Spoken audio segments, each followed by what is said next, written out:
Welcome back, everybody, friends and family. Today I want to talk about probably one of my favorite topics, real estate investing. But not just any kind of real estate investing, probably the biggest hack in real estate investing that exists, and maybe one of the biggest financial hacks that exists. And if you're young, this one's for you. If you know someone young, this one's for you. So stay tuned. Let's get into it.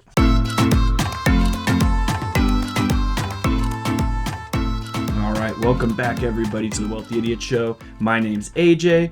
I'm the host of this show. Before we continue, make sure to like and subscribe. It helps us out tremendously. It costs you nothing. It means everything to us. So please help us out by liking and subscribing, and we can continue to make this content so that people can learn how to better secure their futures with personal finance. Thank you so much.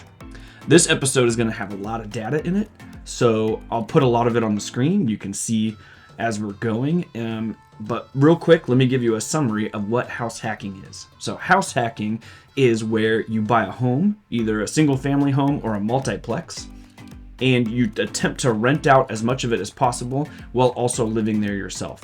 The goal is to cover your entire mortgage and cost of that home through the rents that you're getting from your tenants.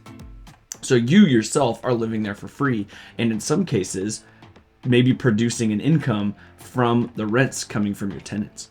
So I'm going to run through some examples of how this looks, and you can see how this makes sense, how this is something that you might want to do, and what information you're looking for in order to find the deal you need to make this happen for yourself. So just a real quick disclaimer, I grabbed some really quick information off the internet. Before you get into doing this process yourself, looking over the data, understanding the information, and knowing your markets are extremely important to making sure you're successful in this endeavor. So just looking through quickly through Austin's market, for example, I found a multiplex for $385,000. Looks like quite a few multiplexes around this price point, just under $400K. With an FHA loan, if you go and look that up, it's a loan that you can only use for your personal residence, but it allows you to put 3.5% down. That's about $13,500.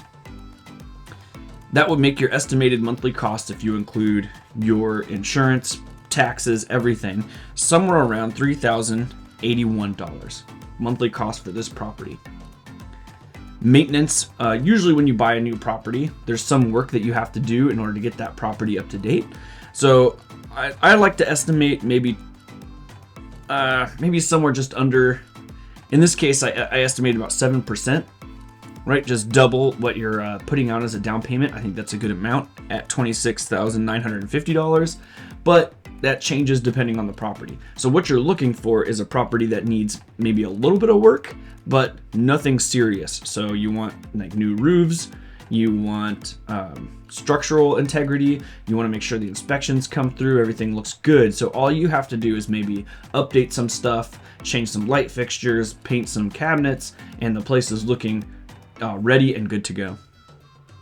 So that would put your total money needed for startup at about $40,000.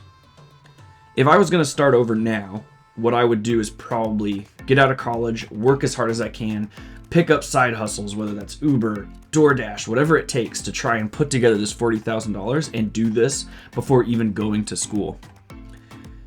Just a quick Google search of the same Austin area, I found that rents for units in a multiplex are about $1,500 each.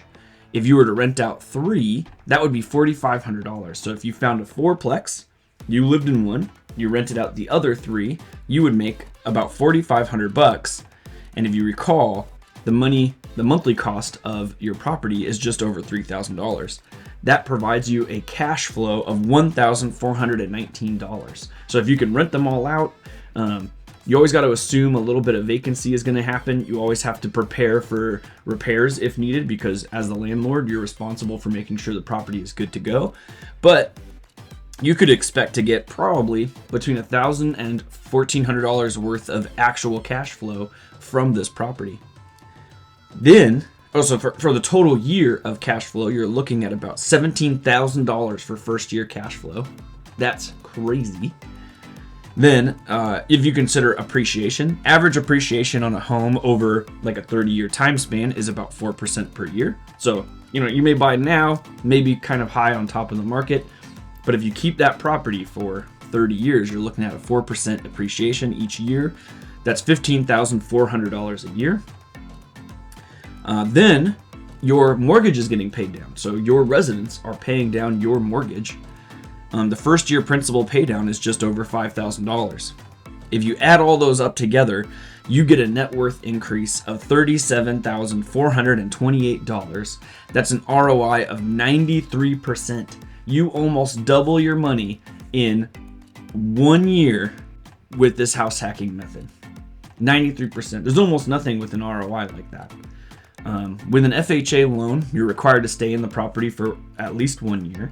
And then once your year is up, you can move out of the property, rent the unit you were in, and start this whole process all over again. With 2 properties, you could get a cash flow of just over $30,000 a year. That's higher than what most people make in their jobs in the first few years of working as an individual, like not a family. So just in passive income, just side income from this house hacking method, you could be producing an income higher than what you could actually make as you're running around trying to work. And then you add your income on top of that, you're going to be in a position that could beat any of your peers. Whether they went to college, whether you didn't go to college, it wouldn't matter. You would be in a position to build appreciation, reduce the principal paid, or the principal gets paid down, and you're making cash flow that's going to increase your portfolio and really expand your future and your financial security like no one else possibly could. So that about wraps up this episode. I know that was a lot of information. So one more time, just to recap, you're buying a home, you're renting out the rooms or the other units if it's a multiplex. You need to cover your mortgage with a little bit of cash flow in order to compensate for repairs or unexpected costs like vacancies. And you would essentially live for free and make some money on the side. And you could just repeat this process every single year as you continue to grow your portfolio, increase your amount of real estate, increase your cash flow, and really set yourself up to be in a position where you don't have to work in order to live. You can have this cover your cost of your actual living expenses or your housing expenses, and then go out and do whatever it is you want to do afterwards. Go to college, chase that career, chase that dream. Maybe it's something that you just really want to do that doesn't make very much money. This would make it possible. So thanks again for tuning in. Please like and subscribe. Tell your friends about house hacking. We'll cover more information in the future so that you don't miss out on any good data. And thanks for stopping by. We'll see you again soon.